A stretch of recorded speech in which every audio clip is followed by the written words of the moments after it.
Our daily Bible reading for February 16th. Our reading today comes from Matthew chapter 26. We'll be reading verses 17 through 46. Now, on the first day of unleavened bread, the disciples came to Jesus saying, "Where will you have us prepare for you to eat the Passover?" He said, "Go into the city to a certain man and say to him, 'The teacher says, my time is at hand. I will keep the Passover at your house with my disciples.'" And the disciples did as Jesus had directed them, and they prepared the Passover. When it was evening, he reclined at table with the 12. As they were eating, he said, "Truly I say to you, one of you will betray me."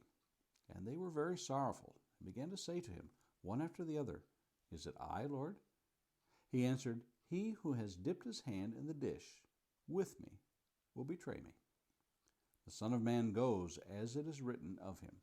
But woe to that man by whom the Son of Man is betrayed. It would have been better for that man if he had not been born." Judas, who would betray him, answered, "Is it I, Rabbi?" He said to him, "You have said so." Now as they were eating, Jesus took bread, and after blessing it, broke it and gave it to the disciples and said, "Take, eat, this is my body." And he took a cup, and when he had given thanks, he gave it to them, saying, "Drink of it, all of you, for this is my blood of the covenant, which is poured out for many for the forgiveness of sins. I tell you, I will not drink again of this fruit of the vine until that day when I drink it new with you in my Father's kingdom." And when they had sung a hymn, they went out to the Mount of Olives. Then Jesus said to them, "You will all fall away because of me this night. For it is written, I will strike the shepherd, and the sheep of the flock will be scattered. But after I am raised up, I will go before you to Galilee." Peter answered him, "Though they all fall away because of you, I will never fall away." Jesus said to him, "Truly, I tell you, this very night, before the rooster crows, you will deny me 3 times. Peter said to him, "Even if I must die with you, I will not deny you." And all the disciples said the same. Then Jesus went with them to a place called Gethsemane, and he said to his disciples, "Sit here while I go over there and pray." And taking with him Peter and the 2 sons of Zebedee, he began to be sorrowful and troubled. Then he said to them, "My soul is very sorrowful, even to death. Remain here and watch with me." And going a little farther, he fell on his face and prayed, saying, "My Father, if it be possible, let this cup pass from me. Nevertheless, not as I will, but as you will." And he came to the disciples and found them sleeping. And he said to Peter, "So could you not watch with me 1 hour? Watch and pray that you may not enter into temptation. The spirit indeed is willing, but the flesh is weak." Again, for the 2nd time, he went away and prayed, "My Father, if this cannot pass unless I drink it, your will be done."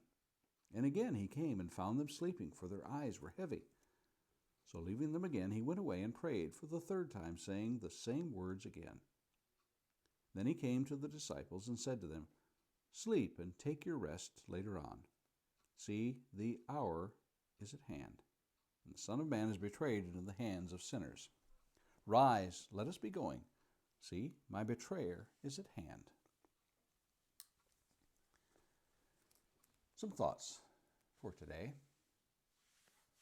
Paul writes, "For one will hardly die for a righteous man, though perhaps for the good man someone would dare even to die." Wars produce many accounts of unselfish acts of courage and sacrifice.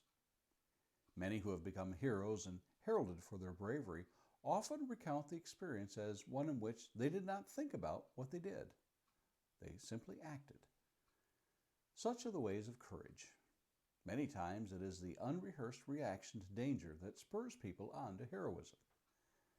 It is not the well-thought-out plan of how one would go about with boldness into the face of danger, but the unselfish concern for others. Conversely, it is often the people who think they shall perform bravely in times of peril that in fact fall quite short of what they thought would be the outcome. Even those who are trained extensively in emergency preparedness will tell you that the adrenaline and uncertainty of the moment often lead them in very different directions than anticipated. Peter quite brashly boasts of his superior courage to stand by Jesus in his hour of trial. How discouraging it must have been for Jesus to know that even his closest friends would flee. In Luke's account, Jesus tells Peter that Satan has asked for permission to sift him like wheat. It is just like Satan to seek to destroy us in times of weakness. Jesus tells Peter he has prayed for him that when he comes through this trial, that he may be able to strengthen the others. What happens next must have been humiliating to Peter and the rest of the disciples. As Jesus enters his greatest trial, the disciples scatter and he is left alone. We too may make a bold claim that our faith is enough to move mountains. Still, we must remember examples such as Peter, Elijah, David, and Jephthah, who in times of unguarded emotions fell under the load of trials. Peter tells us, "Be of sober spirit, be on the alert. Your adversary, the devil, prowls about like a roaring lion, seeking someone to devour." 1 Peter 5:8. A question of the day. Have you ever been disappointed that your faith was not stronger in times of trial? And finally, a thought to meditate on this day. Be careful this day, knowing that perhaps Satan is crouching at your door, waiting for you to stumble. And those are our thoughts for today, February 16th.